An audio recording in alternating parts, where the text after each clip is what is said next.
प्लाज्मेट्रिक का एक और हम टॉपिक स्टार्ट करेंगे।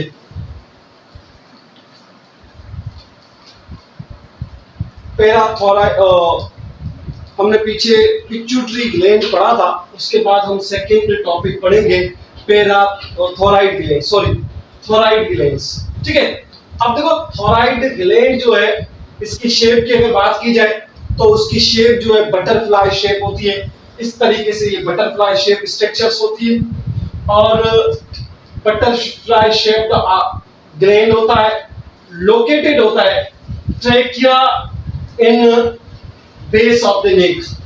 हमारा जो ट्रेकिया है उसके ट्रेकिया को लेरेंस होता है, उस लेरेंस के जो पार्ट्स है उसके नीचे ये ग्लैंड पाया जाता है जिसको हम थोराइड ग्लैंड कहते हैं। ठीक है, ये दो किस्म के हार्मोन सीक्रेट करता है, एक थोरेक्सिन और दूसरा कैल्सीटोनिन। ठीक है, अब आते हैं कि रेगुलेट द मेटाबॉलिक एक्टिविटीज, और ये थोरेक्सिन है जो वो आयोडीन को रेगुलेट करता रहता है।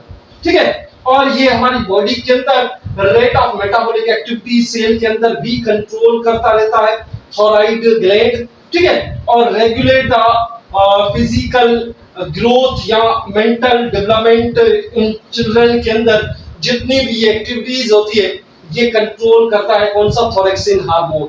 क्योंकि थोरेक्सिन हमारी बैलेंस डाइट को भी कंट्रोल करने में बड़ा इंपॉर्टेंट रोल अदा करता है आयोडीन। ठीक है, उसके बाद अगर इनटेक ऑफ आयोडीन हमारे डाइट के अंदर लो हो जाए तो इंसान को एक बीमारी हो जाती है थोराइड ग्लैंड की।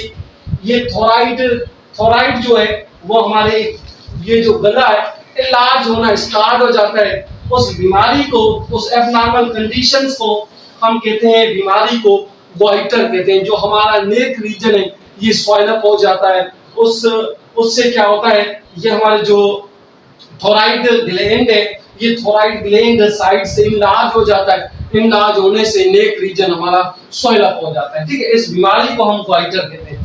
ये आयोडीन की कमी हो जाती है इंसान की बॉडी के अंदर जब ये बीमारी होती है। उसके बाद हमारे पास सेकंड वन है, दूसरा हमारे पास थोरेक्सिन हो गया। अब आते हैं कैल्सीटोनिन।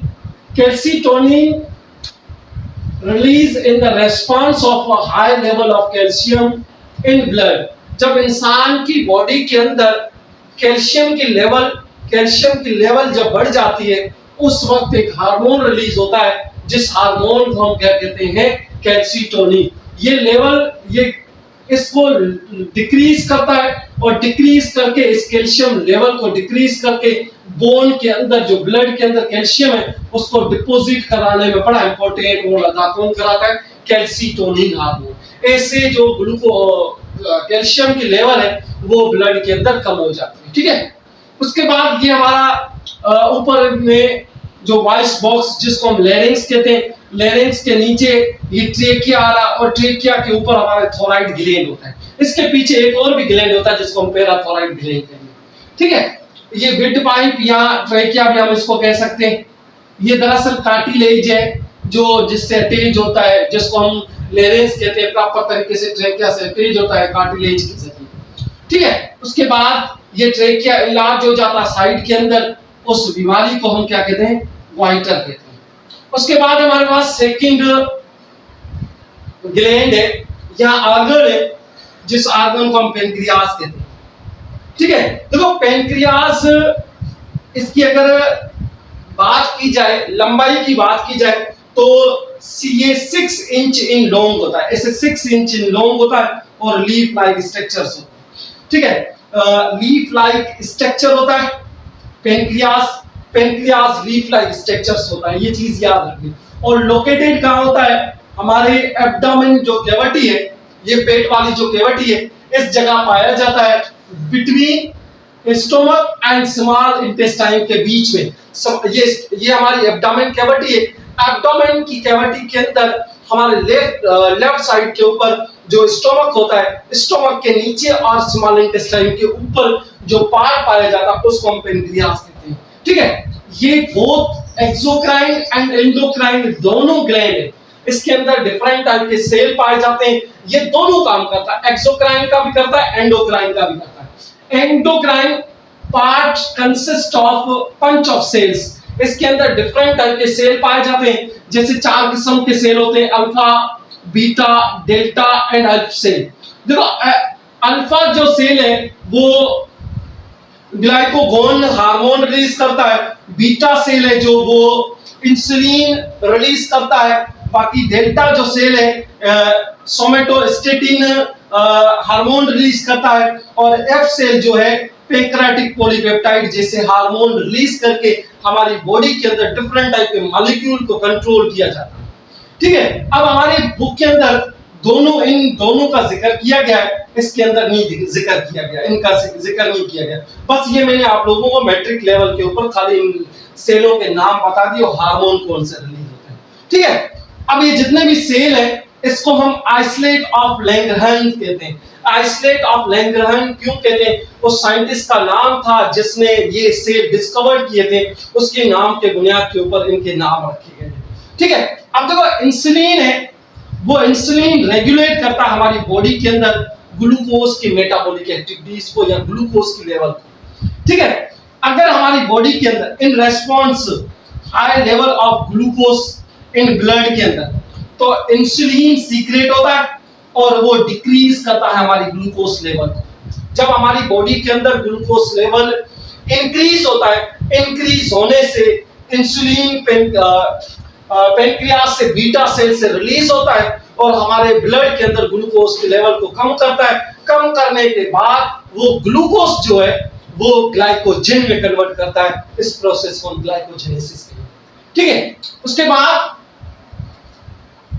ग्लाइकोगोन हार्मोन, दूसरा हार्मोन रिलीज होता है जो अल्फा सेल से रिलीज हो रहा है, उसको हम पॉलीपेप्टाइड्स हार्मोन भी कह सकते हैं।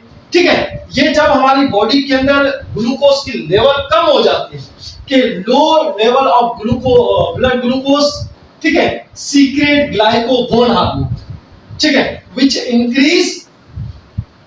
increase the level of glucose। ठीक है, देखो हमारी बॉडी के अंदर लिवर एक ऑर्गन होता है, उस ऑर्गन के अंदर जो हमारा ग्लूकोज एक्स्ट्रा ग्लूकोज ग्लाइकोजन में कन्वर्ट होकर स्टोर हो जाता है तो उसको कन्वर्ट करता है, फिर से ग्लूकोज को, फिर से ग्लाइकोजन को ग्लूकोज के अंदर कन्वर्ट किया जाता है ना, कि ग्लाइकोजन को ग्लूकोज के अंदर कन्वर्ट किया जाता है। इस प्रोसेस को हम ग्लाइकोलाइसिस कहते हैं। और ये हालांकि हम प्रोटीन को स्टोर नहीं कर सकते पर ग्लाइकोजन को स्टोर कर सकते हैं। क्या ये लिवर के अंदर हमारे स्टोर होता है और ग्लाइकोगोन हार्मोन क्या करता है, इस ग्लाइकोजन को ग्लूकोज के अंदर कन्वर्ट करता है। उस प्रोसेस को हम ग्लाइकोलाइसिस कहते हैं। ठीक है, ग्लाइकोजिनोलाइसिस कहते हैं। ठीक है, ये याद रखना। अब समटाइम क्या होता है, जब हमारी बॉडी के अंदर डिफरेंट टाइप के ये सेल अपना काम करना छोड़ देते हैं, जैसे बीटा सेल अपना काम करना छोड़ देता है तो हमारी बॉडी के अंदर एक बीमारी होती है जिसको हम डायबिटीज मेलिटस कहते हैं, शुगर वाली बीमारी होती है। ठीक है, pancreas are produce insufficient amount of insulin. जब हमारी बॉडी के अंदर कम मात्रा के अंदर इंसुलिन प्रोड्यूस होना बंद हो जाता है या प्रोड्यूस होना बंद हो जाता है या कम होना स्टार्ट हो जाता है तो लेवल ऑफ ग्लूकोज लेवल जो ब्लड के अंदर वो डे बाय डे इंक्रीज होती जाएगी। इंक्रीज होगी तो हमारी जो ग्लूकोज है वो कंट्रोल नहीं होगा और हमारी यूरिन से बॉडी में पास होगा। उस बीमारी को हम क्या कहेंगे, डायबिटीज मेलिटस कहेंगे। ठीक है, अब देखो पेशेंट है ना, patient feel very thirsty and hunger. देखो जो भी शुगर वाले पेशेंट्स होते हैं उनको भूख और प्यास ज्यादा से ज्यादा लगती है। ठीक है, उनके अंदर क्योंकि जो ग्लूकोज स्टोरिंग सेल है वो एब्सेंट होते हैं या प्रॉपर तरीके से खत्म हो चुके होते हैं, इसलिए उनको भूख वगैरह ज्यादा लगती है, एनर्जी प्रॉपर तरीके से नहीं मिलती है। ठीक है, the patients lose weights and और जो डायबिटीज वाले पेशेंट्स होते हैं उनको उनकी जो डे बाय डे वेट भी लॉस होता जाएगा और वो थकावट महसूस करते रहेंगे। ठीक है, ये बॉडी के अंदर चेंज आएगा। इन केस अगर आपकी बॉडी के अंदर ग्लूकोज की लेवल कम हो गई है, ठीक है, तो हम डिफरेंट टाइप के जो लो ब्लड ग्लूकोज इंसुलिन है वो डिफरेंट टाइप की हम एनिमल से बनाया जाता था। डिफरेंट टाइप के एनिमल्स है, उनसे ये इंसुलिन निकाला जाता था और इंसान की भलाई के लिए यूज किया जाता था। पर ये कुछ कुछ पेशेंट्स जो थे वो इंसुलिन को बर्दाश्त नहीं कर सकते थे, उनको एक बीमारी हो जाती थी जिसको हम एलर्जिक कंडीशंस कहते थे।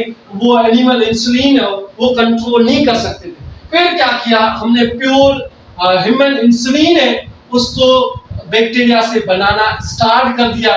ये इंसान क्या करता था, बर्दाश्त कर सकता था। वो जो एनिमल से निकाला जाता था वो प्रॉपर तरीके से इंसान बर्दाश्त नहीं कर सकता था, इसलिए हमने इंसुलिन किससे बनाना स्टार्ट किया, माइक्रोस्कोपिक ऑर्गेनिज्म जिसको हम बैक्टीरिया कहते हैं। उसके बाद अब देखो कि जो डायबिटीज किसी भी आदमी को या किसी भी पेशेंट्स को डायबिटीज हो जाती, शुगर वाली बीमारी हो जाती, उसके बाद कैसे मैनेज किया जाए।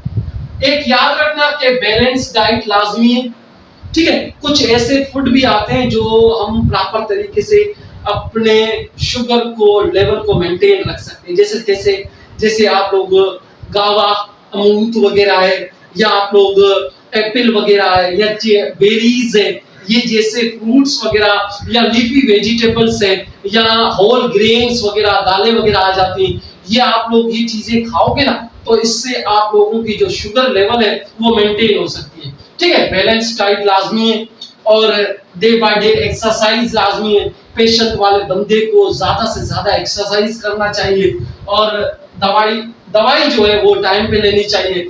और बॉडी ग्लूकोज, ऐसे आप लोगों को जो ग्लूकोज की जो लेवल है वो मॉनिटरिंग हो जाएगी, बराबर हो जाएगी। अगर बराबर नहीं होगी तो आपके लिए आपकी सेहत के लिए बड़ा मसला हो सकता है, ठीक है। उसके बाद एक आपके बुक के अंदर चार्ट बना हुआ है कि अगर नॉर्मल शुगर या जिस बंदे को शुगर हो रही हो और जिस बंदे को शुगर हो गई है, तो ये तीनों सिचुएशंस के अंदर के जब भूख लगी हो उसकी शुगर कितनी होती है, और खाना खाने के बाद शुगर कितनी, आफ्टर ईटिंग खाना खाने के बाद या 3-4 घंटे के बाद भी उसकी शुगर लेवल कितनी हो जाती है। जैसे नॉर्मल जो बंदा होता है उसकी नॉर्मल जो शुगर होती है 80 से लेके 120, 80 से लेके 100 तक होती है नॉर्मल बंदे की, ठीक है। उसके बाद ये जब भूखा होता है आफ्टर ईटिंग उसकी 170 से लेके 200 तक होती है। 3-4 घंटों के बाद उसकी जो शुगर है वो नॉर्मल होकर 120 से 140 पे आ जाती है। तो ये नॉर्मल पेशेंट्स के लिए जो जिनको शुगर नहीं होती। अब वो बंदा इम्पेयर्ड विद ग्लूकोज, प्रॉपर तरीके से ग्लूकोज जिसके अंदर प्रॉपर तरीके से जो हम कह सकते हैं उसको वो शुगर की तरफ जा रहा है, ठीक है, उसके सेल डिक्रीज हो रहे डे बाय डे। तो अब वो क्या होगा, अगर नॉर्मल फास्टिंग होगा तो उसकी जो शुगर लेवल है 101 से लेके 125 तक होगी। हाँ, फिर आफ्टर ईटिंग 190 से लेके 230 हो जाएगी, और 3-4 घंटों के बाद 2-3-4 घंटों के बाद वो 140 से लेके 160 के बीच में हो जाएगी। अब जो डायबिटीज वाला पेशेंट्स है ना, जिसको शुगर की बीमारी है, ये तो तैयार हो रहा है कि मुझे बीमारी होने वाली, वो बॉर्डर लाइन के ऊपर बैठा हो, सेल प्रॉपर तरीके से डैमेज होते जा रहे हैं। अब ये वो बंदा है जिसके सेल डैमेज हो चुके हैं। अब उसके लिए उसकी जो नॉर्मल है, जब भूख लगी हुई है उसकी फिर भी शुगर कितनी होगी, 126 होगी। अब खाना खाने के बाद 220 से लेके 300 तक चली जाती है। फिर जब तक 3-4 घंटों के बाद हमारे बॉडी के अंदर खाना डाइजेस्ट हो जाता है, उसके बाद उसकी शुगर फिर भी 200 रहती है। तो ये चीज याद रखना, जितने भी शुगर वाले पेशेंट्स हैं, मेरी एक सजेशन है, अपनी खाने का खास ख्याल रखें और ज्यादा से ज्यादा पानी का जो डिजोल है वो करें, और अपनी बॉडी का एक्सरसाइज है डे बाय डे आप लोग करो। इससे आप लोगों की ये जो शुगर लेवल है और आपकी जो सेहत है वो अच्छी रहेगी। अल्लाह हाफिज।